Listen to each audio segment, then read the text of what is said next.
stretching from Alaska's frozen hell to the Pacific's steaming death traps. Millions of American boys shipped to places they'd never heard of, places they couldn't find on a map if their lives depended on it. And here's the problem nobody talks about. When they arrived, nothing. No barracks, no buildings, not even a tent that wouldn't shred in the wind. Just mud, rain, heat, cold, and enemies waiting. So how did America solve it? They didn't ship lumber across oceans. They didn't waste months building bases. They invented something brilliant, something strange, something that changed warfare forever. The Quonset Hut, a curved steel half-cylinder. Simple, packable, indestructible. And here's the number that should blow your mind. Over 100,000 of these structures built during World War II alone. Imagine landing on a remote Pacific island in 1943, nothing but jungle and death, and watching one of these rise from the dirt in hours. Not weeks, hours. Dozens of men sheltered by nightfall. Sounds impossible? It happened, repeatedly. These huts weren't just emergency shelters. They were a revolution hiding in plain sight. Because World War II wasn't won with bullets alone, it was won with supply lines, infrastructure, the ability to keep millions fed, dry, and fighting ready across 6 continents. The Germans had fortresses. The Japanese had caves. America had a portable, flat-packed, typhoon-proof building that could be assembled by 6 guys with wrenches. That's an edge that doesn't make Hollywood films, but it won the war. And here's what'll really surprise you. These temporary structures didn't disappear in 1945. They became America. College dorms, churches, diners, homes for returning GIs. Some are still standing today, rusted but defiant. So buckle in, because we're diving into how the Quonset Hut was born from pure desperation, how it spread across every continent like wildfire, what it was really like living inside one, and how something designed to last 6 months became permanent American history. This is a story about steel, sweat, and the kind of problem-solving that only happens when the world's on fire. Trust me, you'll never look at a half-cylinder the same way again. December 1941, Pearl Harbor. America wasn't ready, not even close. Suddenly, we're fighting on every continent. Millions of troops mobilizing, heading to North Africa, the Pacific, Europe, Alaska, and here's the nightmare that kept generals up at night. Where do we put them all? Traditional barracks takes weeks to build, requires skilled carpenters, needs materials we don't have. Tents, they rip, they flood, they freeze. Men get sick. Sick soldiers don't fight. This wasn't about comfort, this was about survival. One sick soldier isn't just a man down, it's a broken link in the chain, a gap the enemy exploits. American planners knew, solve the shelter problem now, or watch men die from exposure before they even see combat. The clock was ticking. Enter the US Navy. Early 1941, before Pearl Harbor, the Navy saw this coming. They needed portable housing for expanding bases worldwide. No bulky tents, no rotting wooden shacks. They wanted a building in a box, something you could ship anywhere and bolt together in hours. Now, the Brits had something similar, the Nissen hut, invented 1916 by Major Peter Nissen, curved steel, used in WWII trenches, but American engineers looked at it and said, close, but not quite. They wanted simpler, sturdier, better suited to mass production. They wanted American. Quonset Point, Rhode Island, that's where it happened. The Navy commissioned the first prototype at the Davisville Naval Construction Battalion Center. The timing, perfect, or desperate depending how you look at it. With war mobilization exploding in late 1941, the race wasn't just for weapons and ships anymore, it was for a portable civilization. By early 1942, as American soldiers started shipping out, the blueprint for their future homes was already locked in. A simple curved shell, nothing fancy, but it was the answer to one of World War II's biggest logistical nightmares. Without it, thousands of men exposed, vulnerable not just to bullets, but to rain, disease, and the relentless grind of the elements. This wasn't architecture. This was survival engineering, and America was about to prove something powerful. Solving impossible problems at impossible speed was our secret weapon. The invention. 1941. The Navy's order lands at George A. Fuller Company, working out of Rhode Island. The brief: simple on paper, brutal in execution. Create a structure that's lightweight, cheap, flat packable, assemblable by untrained men with basic tools, and tough enough for Arctic winters and tropical storms. What they came up with was genius in its simplicity. Picture a half-cylinder, corrugated steel sheets arched into a 16 by 36-foot structure. That semicircular shape? Not for aesthetics. It's engineering. Wind slides off, rain slides off, snow slides off. The shape itself is the strength. Plywood ends fitted with doors and windows. Inside, you could line it with insulation or leave it bare. Mount it on a wooden or concrete foundation depending on terrain. Done. Mid-1941. Quonset Point. The first prototypes rise. Not flashy, not pretty, but exactly what was needed. Pack it into crates. Ship it thousands of miles. Bolt it together on site. 6 to 8 men. 1 day. Done. Compare that to weeks of traditional construction. Game over. Of course, the first design wasn't perfect. 16-foot width, too cramped. So they expanded. 20 feet, then 40 feet. Variants exploded. Barracks, mess halls, hospitals, offices, chapels. Modular design meant you could link them, extend them, modify them overnight. Flexibility equals survival in war zones where everything changes instantly. Late 1941, massive Navy orders flood in. Design locked factories retooling. Pearl Harbor hits. America's industrial engine roars to life. By August 1942, when Marines land on Guadalcanal, the huts are already there, waiting. Looking back, the Quonset hut feels inevitable. It wasn't. It was born from urgency, a marriage of industrial might and battlefield necessity. Without Quonset Point, without that Navy order, without those engineers working around the clock, the war might have looked very different. The beauty of the Quonset hut: steel arches, plywood ends, and a promise. No matter where American troops land, they'll have shelter, even if it's just for one night. Design finalized 1941. America didn't just build Quonset huts. We flooded the world with them. By 1945, over 100,000 units produced, enough to house entire armies. How? The same formula that built Liberty ships and Sherman tanks. Mass production. Factories across the country retooled overnight. Stamping corrugated steel, cutting plywood panels, packaging complete kits. Each hut 5 tons flat packed, loaded onto Liberty ships alongside jeeps and ammo, offloaded anywhere on Earth. Fuller Company and contractors didn't waste time with complex blueprints. Everything standardized, parts interchangeable, instructions foolproof. A Quonset hut kit was a giant Lego set, except these pieces built the backbone of a global war. The numbers tell the story. 1942, Navy orders 25,000 plus huts immediately. Production accelerates. 1943, entire cargo ships leave port carrying nothing but Quonset hut kits. Factories in Rhode Island, New Jersey, the Midwest, running 24/7. Sometimes huts were built faster than commanders could decide where to put them. Here's the miracle. 6 men, basic tools. 1 day, no cranes. No skilled carpenters, no engineers, just manpower and a box of parts. Newly captured islands transformed overnight. Airstrips get barracks, kitchens get mess halls, command gets offices. A bare jungle becomes a functioning base in days.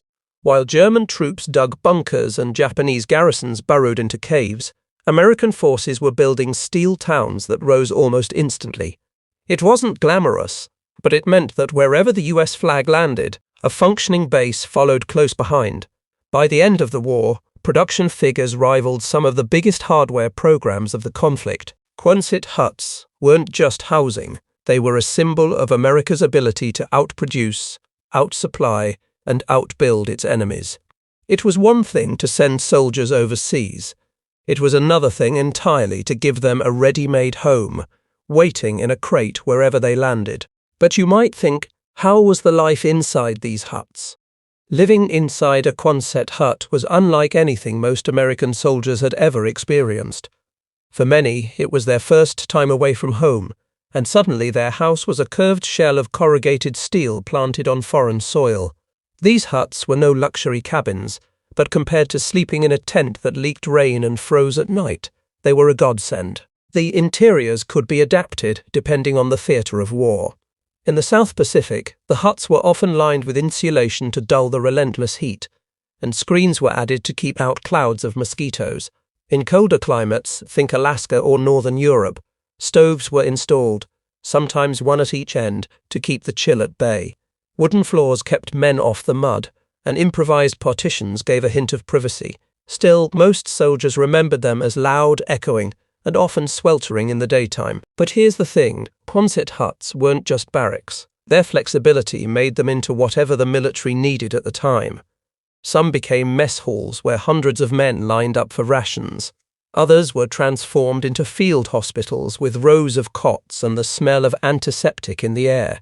There were huts used as chapels with crude altars built under the curved roof, where soldiers sang hymns thousands of miles from home. Command posts, storage depots, classrooms, even theatres for makeshift movie nights. If it needed a roof, a Quonset hut could do the job. A soldier arriving on an island like Guadalcanal in 1943 would have seen a sprawl of huts rising almost overnight, turning a raw patch of jungle into a functioning military camp. The huts gave a strange sense of permanence in places that were otherwise alien and hostile. They were symbols of American resourcefulness, proof that no matter where you were shipped, some slice of structure and order followed. Of course, there were downsides. The steel walls magnified the pounding of rain until it was deafening. In the tropics, the inside could feel like an oven. Ventilation was often poor, and humidity could warp the wooden ends.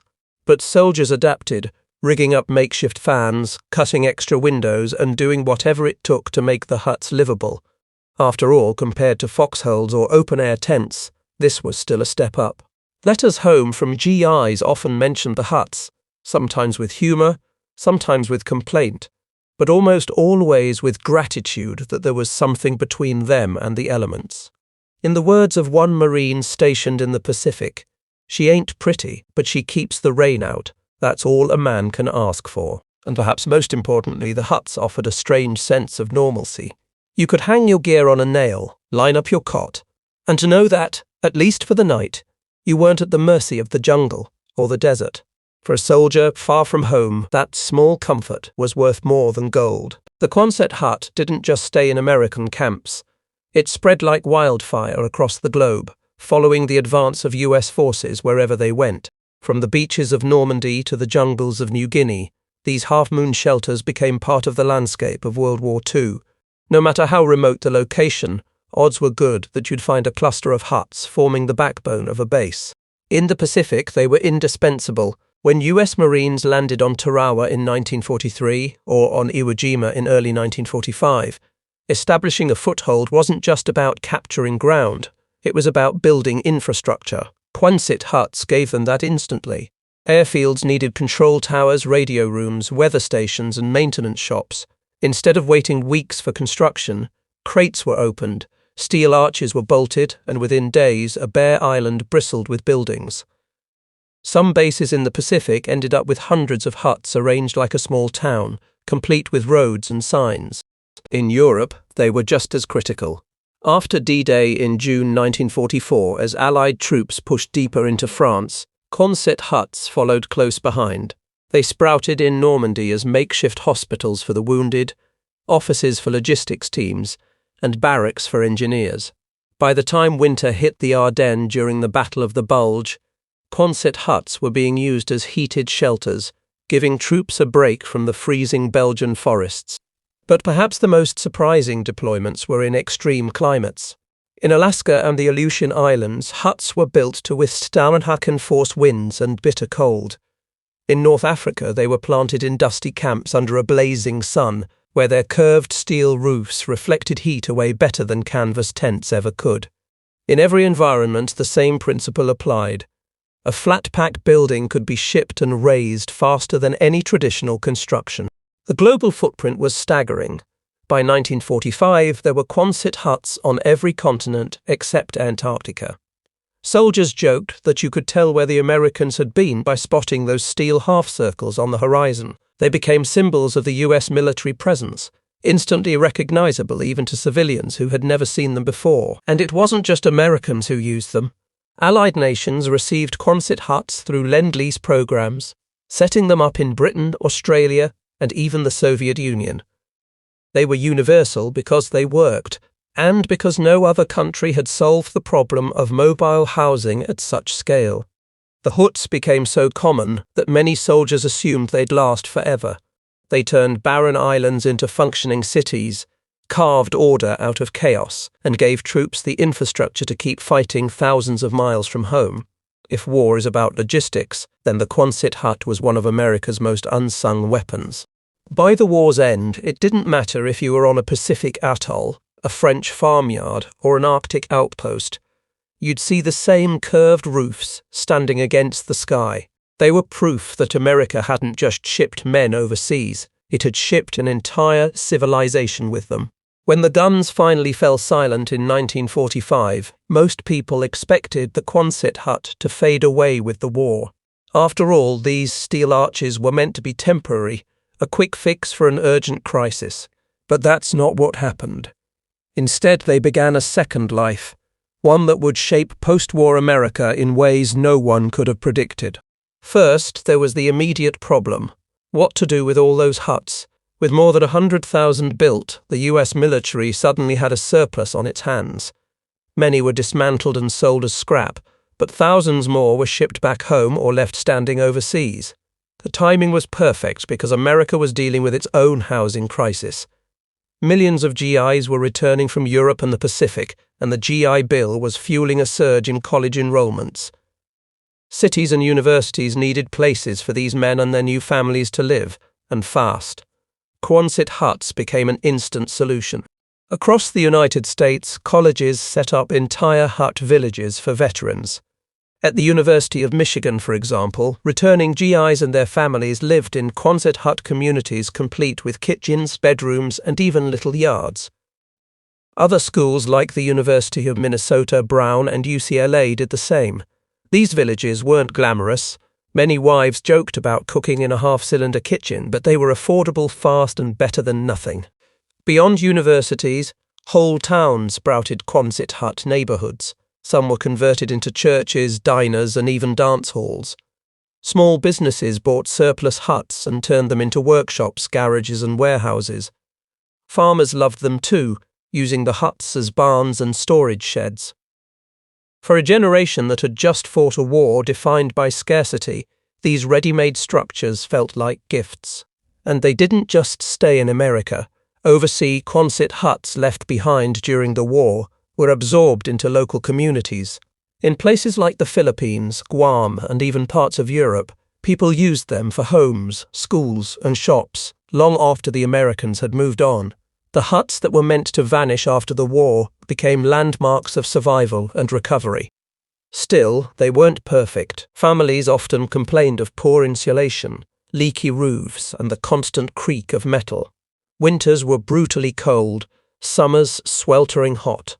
But for many, these huts represented stability in a chaotic post-war world. They were a stepping stone, a roof overhead while something more permanent was built. The strangest part, some huts refused to die. By the 1950s and 60s, thousands were still standing, patched with new siding, windows, or insulation.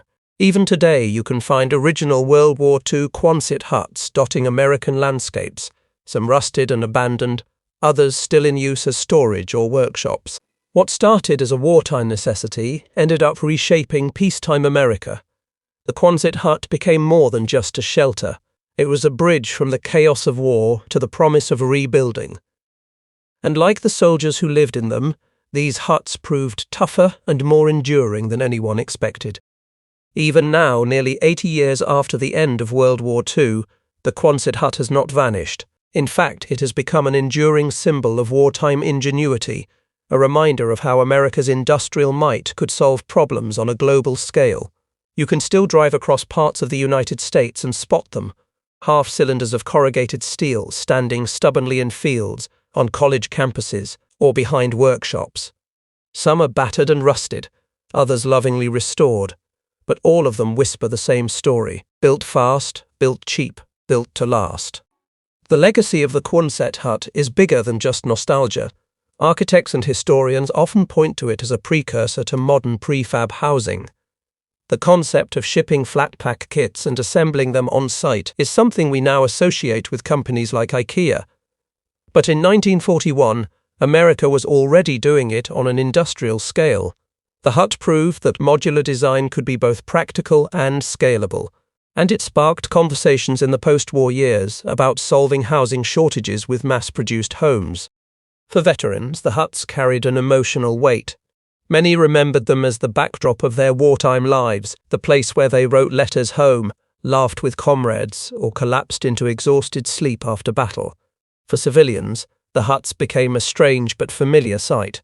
Dotting landscapes from Rhode Island to remote Pacific atolls, they symbolized not just military power, but also the American ability to improvise and adapt. Culturally, the Quonset hut even earned a kind of iconic status. Artists painted them, filmmakers used them as backdrops, and writers referenced them as shorthand for the wartime experience. By the 1950s, they had become fixtures in American pop culture, embodying both the grit of war and the hope of rebuilding. In some towns, people still gather in community centers that were once surplus Quonset huts, their curved roofs arching over dances, meetings, and Sunday services. The story doesn't end there. In the 21st century, architects and DIY builders have rediscovered the Quonset form for eco-housing and affordable shelters. The same principles that worked in 1942, simplicity, durability, and cost efficiency, still make sense today. Some companies even manufacture modernized Quonset-style structures for farms, workshops, and homes, proving that the original design never truly went out of style. And maybe that's the most striking legacy of all. These huts were supposed to be temporary, but like the veterans who once lived in them, they endured. They became markers of a generation's struggle and triumph, still standing as silent witnesses to the war that reshaped the world.